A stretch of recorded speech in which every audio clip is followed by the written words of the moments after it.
डालने वाली खबर भी है, इसलिए इस खबर को आप बहुत ध्यान से सुनिएगा। ये खबर सीधे आप पर असर डालेगी, आपके परिवार पर असर डालेगी, आपकी नौकरी पर असर डालेगी, आपके जीवन पर असर डालेगी। क्या इस युद्ध की वजह से पूरी दुनिया में कोविड जैसी स्थिति बन सकती है? जब पूरी दुनिया ठहर गई थी, जरा कोविड के जमाने को याद करके देखिए, आप डर जाएंगे। और यह सवाल हम इसलिए कर रहे हैं क्योंकि रशिया के राष्ट्रपति व्लादिमीर पुतिन ने आज कहा है कि ईरान युद्ध से पूरी दुनिया में कोविड महामारी जैसा आर्थिक संकट पैदा हो जाएगा जो पूरी दुनिया की अर्थव्यवस्था को हिला देगा। राष्ट्रपति पुतिन ने यह भी कहा है कि इस युद्ध से पूरी दुनिया को कितना नुकसान होगा उसकी भविष्यवाणी अभी इस समय नहीं की जा सकती, क्योंकि जो देश इस युद्ध में शामिल हैं उन्हें भी इस युद्ध से होने वाले नुकसान का अंदाजा इस समय नहीं है।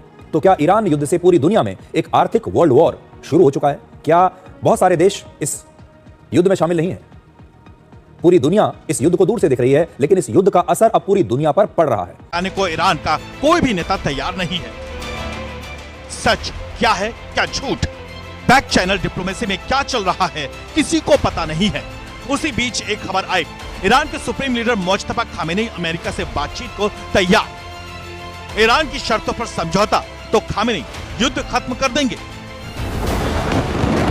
पिछले 25 दिनों में ईरान में जो कुछ हुआ है उसे देखकर इस खबर पर यकीन करना मुश्किल है।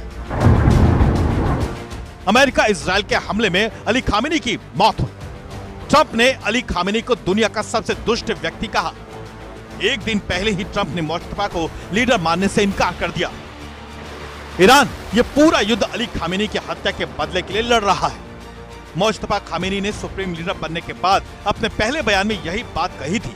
ऐसे में मुज्तबा बिना किसी मजबूत आधार के समझौते के लिए राजी होंगे ऐसा लगता नहीं है, वो भी तब जब ट्रंप अब भी ईरान में सत्ता परिवर्तन की बात कर रहे हैं। And who's in control of it? Will Iran still be able to control the flow of oil?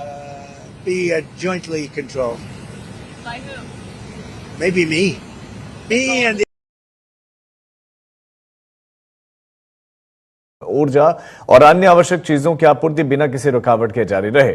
उन्होंने कहा कि हर संभावित चुनौती से निपटने के लिए हम तैयार हैं। उन्होंने कहा कि भारत ने पहले भी वैश्विक अनिश्चितताओं के बीच में अपनी मजबूती दिखाई है और हम आगे भी इसी तरह से मजबूती दिखाएंगे। समन्वित तरीके से काम कर रहे हैं, हम कदम उठाते रहेंगे। और बताया कि लॉकडाउन को लेकर फैल रही अफवाहें पूरी तरह से गलत हैं, ऐसा कुछ भी नहीं। उन्होंने कहा कि मैं स्पष्ट करना चाहता हूं, सरकार के स्तर पर ऐसा कोई भी प्रस्ताव विचाराधीन नहीं है। उन्होंने कहा कि ऐसे समय में जरूरी है कि हम सभी शांत, जिम्मेदार और एकजुट रहें और इस तरह की स्थिति में अफवाह फैलाना और बेवजह डर का माहौल बनाना गैर जिम्मेदाराना और हानिकारक है।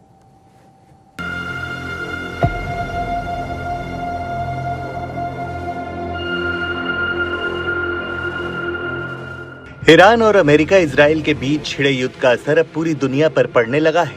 होर्मुज की खाड़ी में तेल के जहाजों की आवाजाही लगभग ठप हो गई है, जिसकी वजह से दुनिया भर में तेल और गैस की किल्लत बढ़ती जा रही है। भारत भी इससे अछूता नहीं है। देश के कई हिस्सों में पेट्रोल पंपों पर लंबी लंबी कतारें लग गई हैं और एलपीजी यानी रसोई गैस की कमी की भी खबरें आ रही हैं। इस